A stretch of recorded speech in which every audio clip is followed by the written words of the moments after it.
My name is Abe Meisenberg, and I have been a part of Soma for 7 years. I've lived in Tacoma for 15 years, and my wife and I live in the north end of town and have been a part of a few different missional communities there for the past 7 years, and right now we're in the process of transitioning to a new missional community in the south end.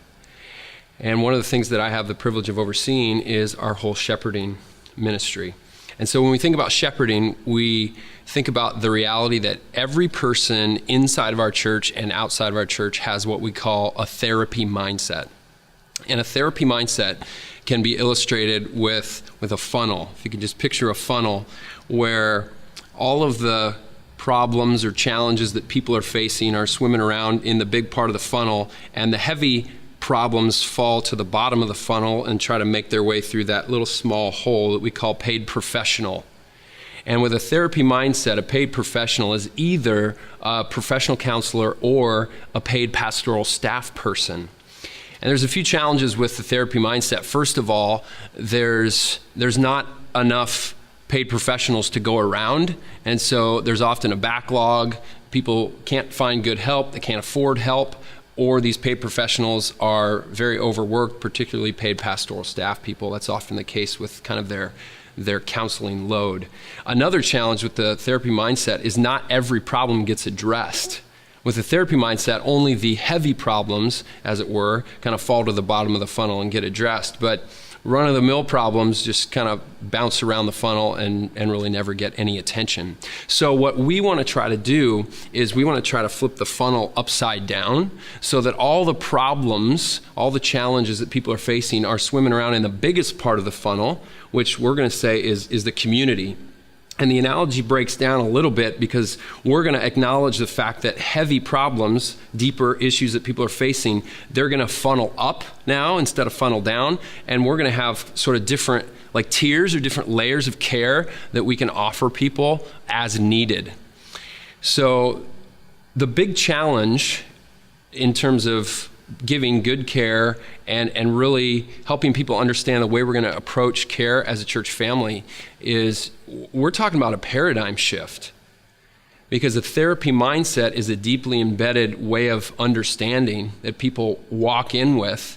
And so there's a number of foundational truths that we talk about, we preach, we try to live in order to really kind of flip that funnel upside down. I only want to talk about one for just a minute, and it's our terminology. We choose to use the term gospel shepherding to describe this whole area of care. Other churches might use the term soul care or pastoral care or biblical counseling. We like the term gospel shepherding for a number of reasons. First of all, shepherding is rooted in a biblical theology.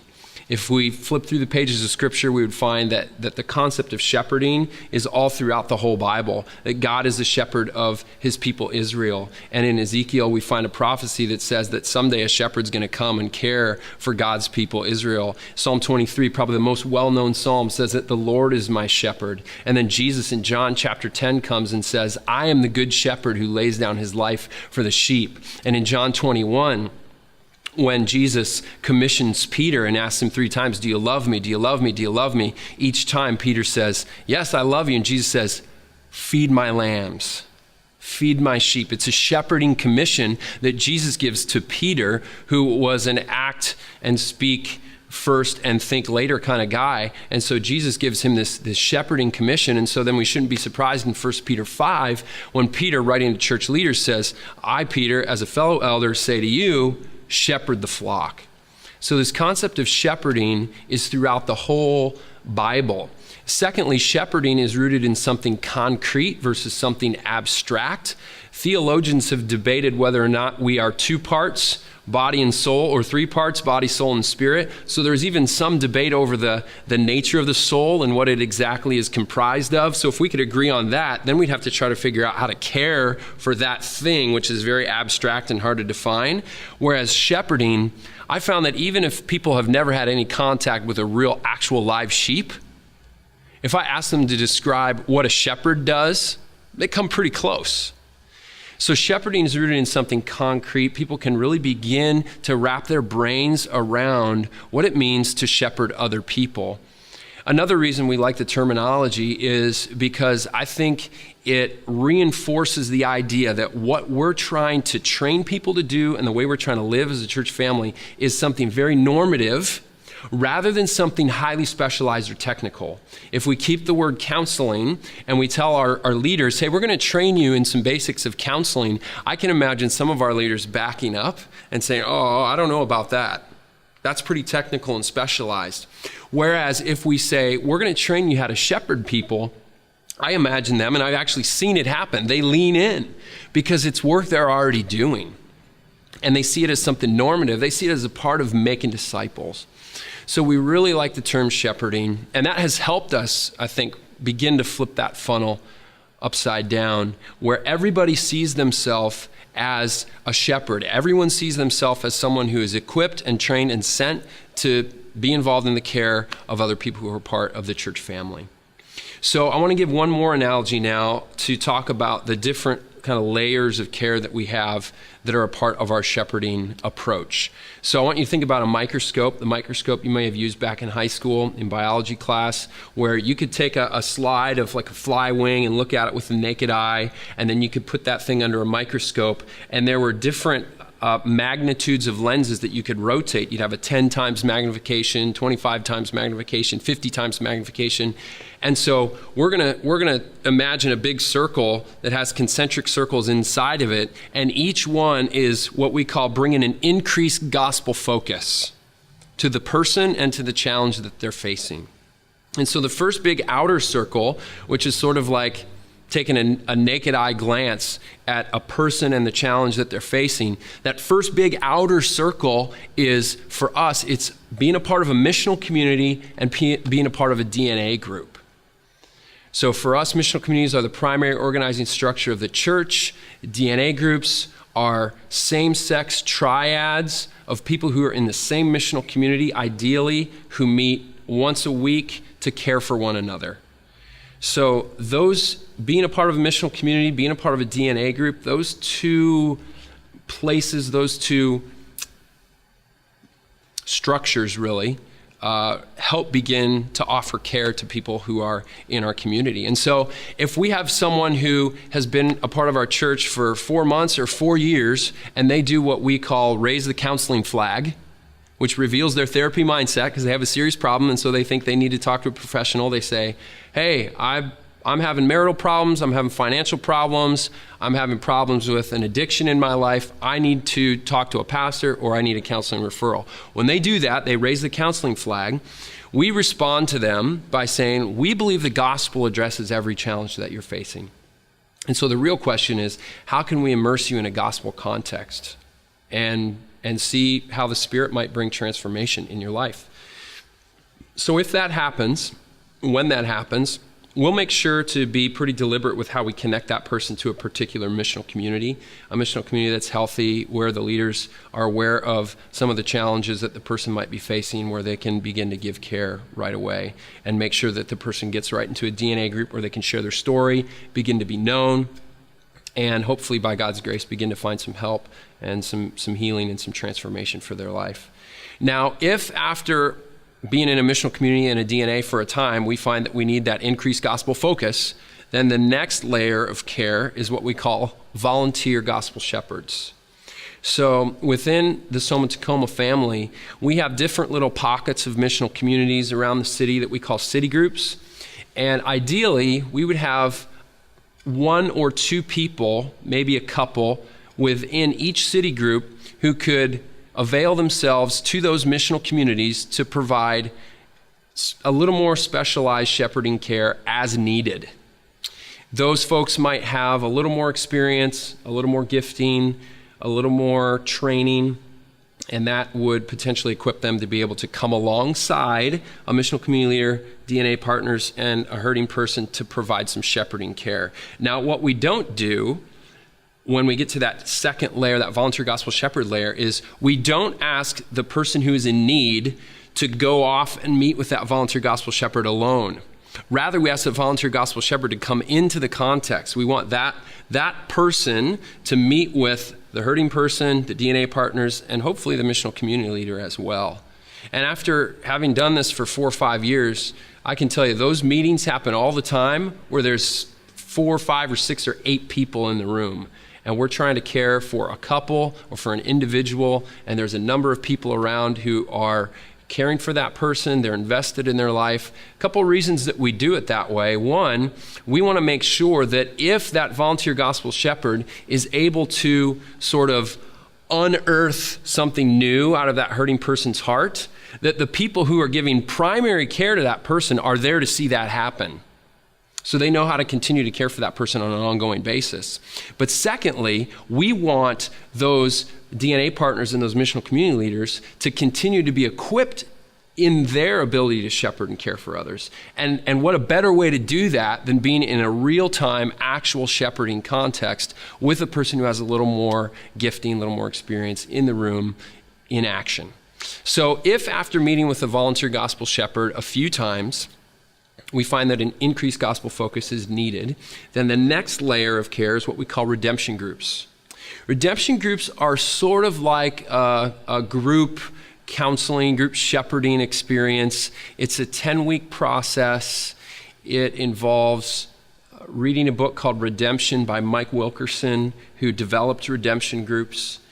And it involves a preaching component. We teach through the book of Exodus, we teach through the Exodus narrative, which is all a prefiguring of the work of Jesus on the cross. So every week we're connecting the Exodus story to the story of Jesus and his life, death, and resurrection.